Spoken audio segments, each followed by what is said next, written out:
her.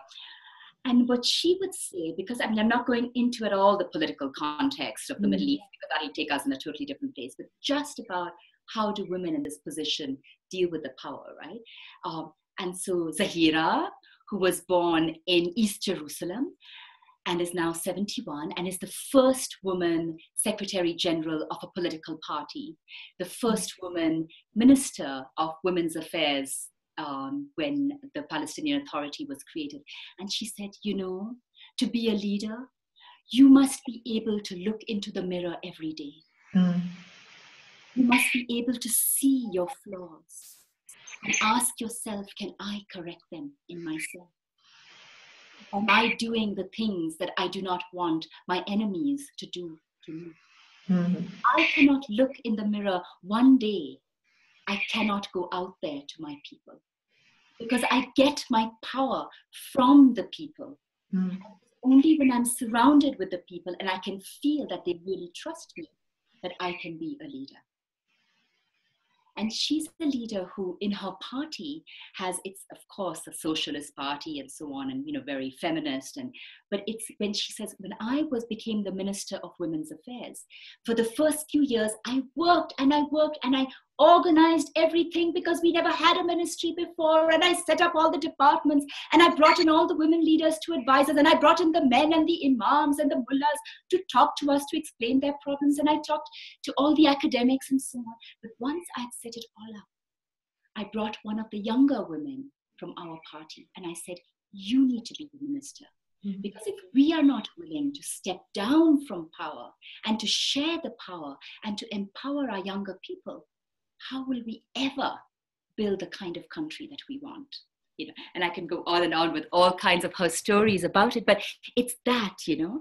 So it's meaning in every instance alive.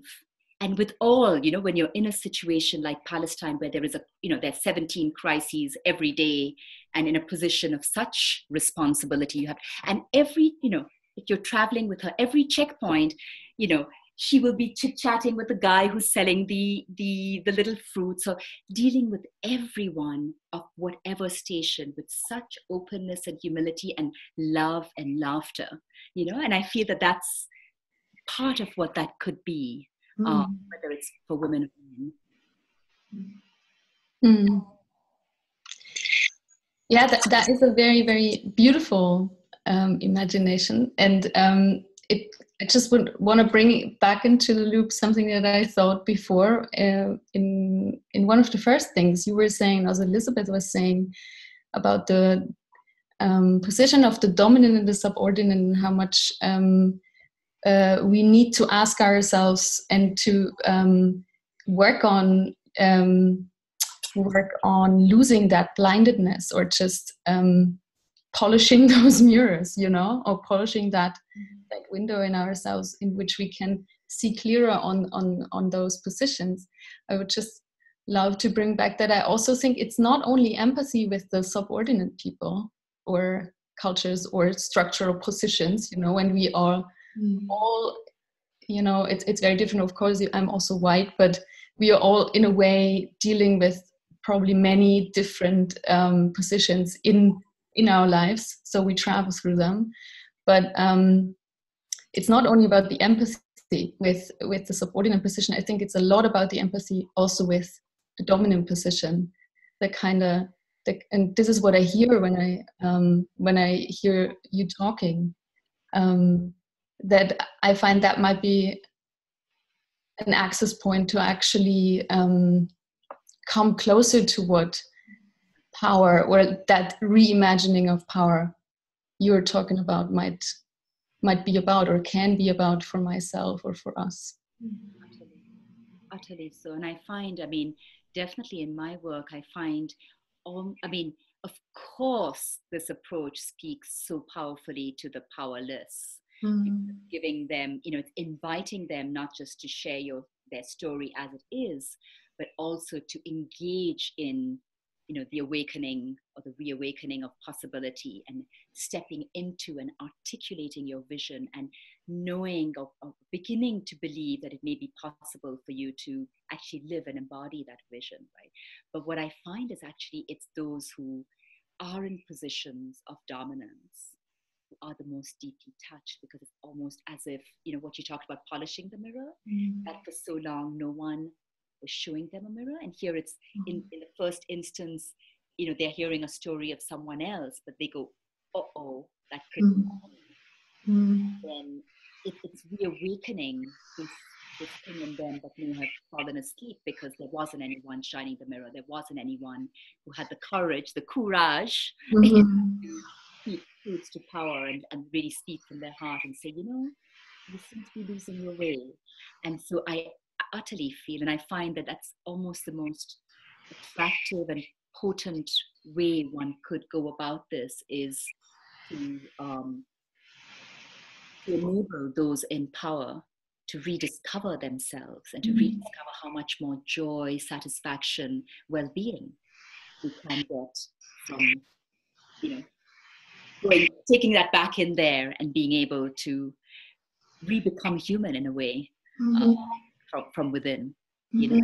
Some who, I have like different stories amongst the people that I work with, of people who have gone through that transformation, but it's for sure that that's my greatest desire, to work with such people. And those are the most fascinating stories. And look at our, if you look at our history and mythologies, those are the stories that touch people the most, the ones of the Saul who becomes, Paul in the Bible, or the Angulimala who's killed all these people and wears the necklace of people's, chopped off fingers, who becomes the greatest devotee of the Buddha and a great, a spiritual teacher. So there's a reason why all of our stories are full of the potential to transform the perpetrator, the dominator, the tyrant.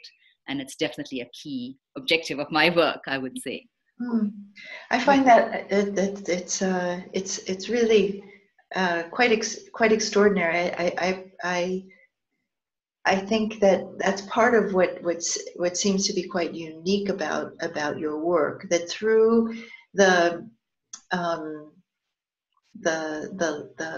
lightness and embodiment of story, that you create a space in which those who have gotten to a point where they no longer have a reflection, no longer are getting a reflection back because people are afraid to give it, people, rightly or wrongly, I know that a lot of leaders find themselves crushed when they find out that people who have worked for them, didn't trust enough to say what they saw or thought, that they feel incredibly hurt by that fact, that the positional power or casual things that they did or things that they weren't aware of ended up creating this blackout room that is where they're living, and therefore not being in the stream of human relatedness. And but I think it's important for us to know that is a vulnerability of leadership, as you're saying, Annette. That's part of what happens with power, and also that this, I think, extraordinary way that you're working with stories to very subtly but directly saying, hey, look, this is the experience of people who are living in your regime, or living in your culture, or living in your city, or living in your tribe, are experiencing, and this is what they're saying, in a way that is playful enough but serious enough, and a step removed enough that something can crack, or something can be heard. It sounds like that's very much the intent behind what you're doing.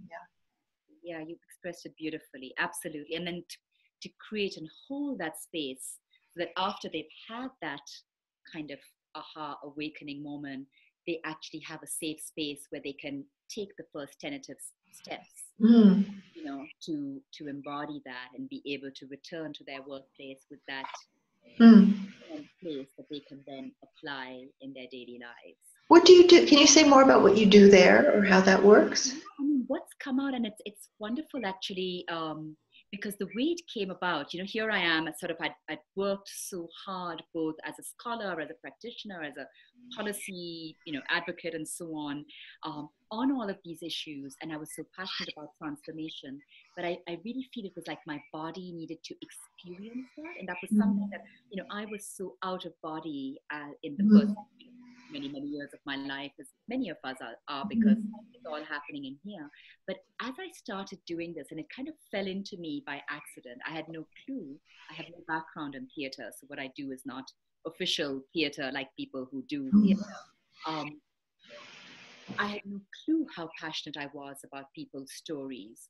But it started in December 2013 when I started actually enacting stories in the first person. I am Annette, I am Elizabeth, and highlighting in that short enactment, which often lasts 2 to 4 minutes, what was the turning point? Was it a slow process? Was it a boom? Very often it was when outer power had completely crushed you and nothing seemed possible anymore. For whatever reason, you may be the perpetrator and you've just killed so many people that there's no possibility than continuing to do the same, because how can you possibly redeem yourself? Or you've lost so much that there's no hope, whichever, or anything, or you're a bystander and you figure, what's that got to do with me? What choice did I make? Completely powerless in the sense of not being affected by. So when I started enacting so many stories from so many different cultures, ages, men and women, and often going back and forth across the genders, it was like my body began to recognize that there was, and I remember in early days when people would say, oh, is there a methodology? And I'd say, methodology, I don't know. But I realized that there is actually a process. And it seems to be that, so that, there is this moment, whatever happens, so like there's almost like a knock on your door, something comes calling, and there's the moment that suddenly you recognize, however hopeless it seems, however there seem to be no options. I have to take a position of responsibility and step forward, right? And whether that's the warlord who says, no, I'm going to have to come out there and say, I'm sorry. I'm going to have to change the otherwise what seems like, this beaten path. And the moment that happens, it feels like the moment that people actually take that position, what you described in the beginning, Elizabeth, like the possibilities begin to open, so that the witnessing reality in a new way. It's reality, but the moment you become a witness to it and take a stand, the second step starts, which is the awakened possibility. And that's where the words that you used, Annette, that suddenly it's as if you rediscover your human potential. You're not, condemned to repeat and repeat what's happened ad nauseum since the beginning of history.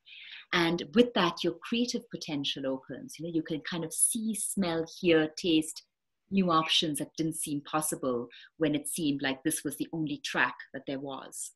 And then it seems that from this new space of potential, the new vision arises. And that's where I feel it's so resonant, Elizabeth, with what you were saying, that, so many people say, oh, I found the vision, boom, they go. And because we've been trained to believe that, when you come up with your vision and your business plan or your personal plan, it's supposed to be something almost unreachable and out there. But the whole thing is, that's why we lose sight. We stop having the mirror. We stop having people reflect to us. We stop doing the inner work, because actually what it needs is envisioning change. The vision which may be out there, what are we going to do to pull it into us? How are we going to literally use it to polish our own inner being? That we actually become one with the vision. We are the vision. We are an embodied being. And then it means that we are literally at every moment looking in the mirror, and every person we see becomes the mirror. Literally, everyone, the strange, everything, probably every tree and so on. And then that becomes, I believe, this inner power that just attracts the allies and resources. And so it's like a two-way street. You are magnetizing because you're radiating this power, and at the same time, things around you are literally shifting because the frequency has shifted. And that literally is what I see in every single case, in every society, every organization, but every individual at the center of that is that's the process that's happened from being a powerless victim of outer power, or maybe they did it to themselves, but it can also happen, to actually becoming sources that radiate power. And always when that happens, it has a huge ripple effect around them. And so what I do is in every session, whether it's, whatever the time frame is, to ensure that people within the time frame of the session, whether it's a semester-long course or just an hour's workshop or an hour's dialogue like we have now, which is coming to an end, is can people experience that? Can they take it into their lives? And can they begin to see how they themselves could either strengthen the journey they're already on, the inner power they already have, or begin to shift the outer to the inner power? So really take agency and rescript and reenact what their own lives and thereby their societies could be.